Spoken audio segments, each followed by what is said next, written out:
Plot a graph showing variation of de Broglie wavelength lambda associated with a charged particle of mass m versus 1 upon root v, where v is the potential difference through the which the particle is accelerated. How does this graph gives us the information regarding the magnitude of the charge of the particle? तो बच्चों देखिए, इस question में हमसे कह रहे हैं कि अगर कोई m मास का चार्ज पार्टिकल v वोल्ट से एक्सेलरेट किया गया तो उस चार्ज पार्टिकल में कुछ डी ब्रोगली वेवलेंथ आ जाएगी। बिल्कुल आ जाएगी। क्यों? क्योंकि डी ब्रोगली जी ने बताया था जो भी काइनेटिक बॉडी है, चाहे वो इलेक्ट्रॉन हो, प्रोटॉन हो, या फिर चार्ज ना भी हो, न्यूट्रॉन हो या हमारी बाइक है, कुछ भी है, उन सब में एक वेवलेंथ होती है, उन सब का डुअल नेचर होता है। ये तो डी ब्रोगली जी ने बता दिया था। तो इन्होंने कहा कि अगर Q चार्ज को V वोल्ट से एक्सेलरेट किया गया तो उसमें काइनेटिक एनर्जी आ जाएगी। कितनी आ जाएगी बच्चों? सिंपल सी बात है, आ जाएगी QV। कितनी काइनेटिक एनर्जी आ जाएगी? QV। क्योंकि अगर Q चार्ज को V वोल्ट से एक्सेलरेट करते हो तो काइनेटिक एनर्जी कितनी आती है? QV। इस काइनेटिक एनर्जी की वजह से उस चार्ज में एक वेव नेचर आ जाएगा।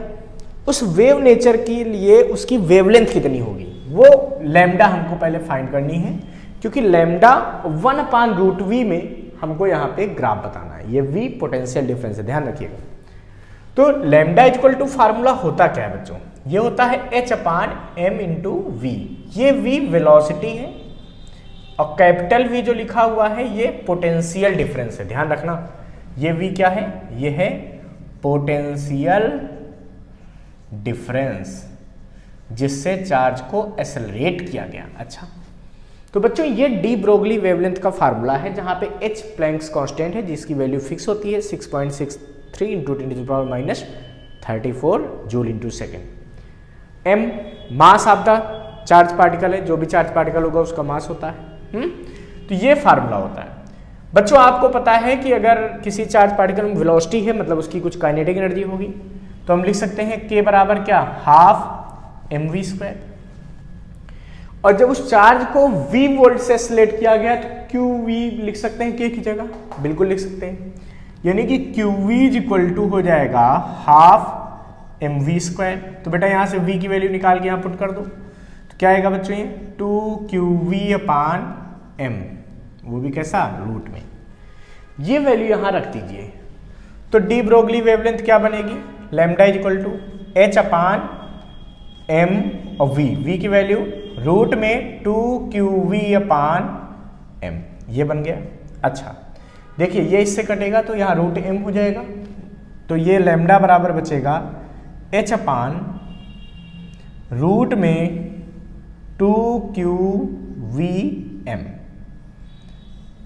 ठीक है, या इस चीज को मैं चाहूं तो ऐसे भी लिख सकता हूं बच्चों, h/रूट 2qm, ठीक है, इंटू 1/√v। ये v बड़ा वाला है, पोटेंशियल डिफरेंस है ना, कैपिटल V। बहुत बढ़िया बच्चों। अगर 1/√v को आप एक फंक्शन की तरह देखें तो क्या ये ऐसा दिख रहा है y बराबर कुछ कांस्टेंट इंटू x? क्योंकि इसको x की तरह देखो, पूरे को एक फंक्शन, 1/√v अलग अलग मत देखो, पूरा एक है। ठीक है, तो ये किसका ग्राफ होता था? स्ट्रेट लाइन का। इसका मतलब लैम्डा और 1/√v में कैसा ग्राफ बनेगा? स्ट्रेट लाइन बनेगा। तो बच्चों अगर हम लैम्डा और 1/√v में ग्राफ खींचते हैं तो वो ग्राफ कैसा बनेगा?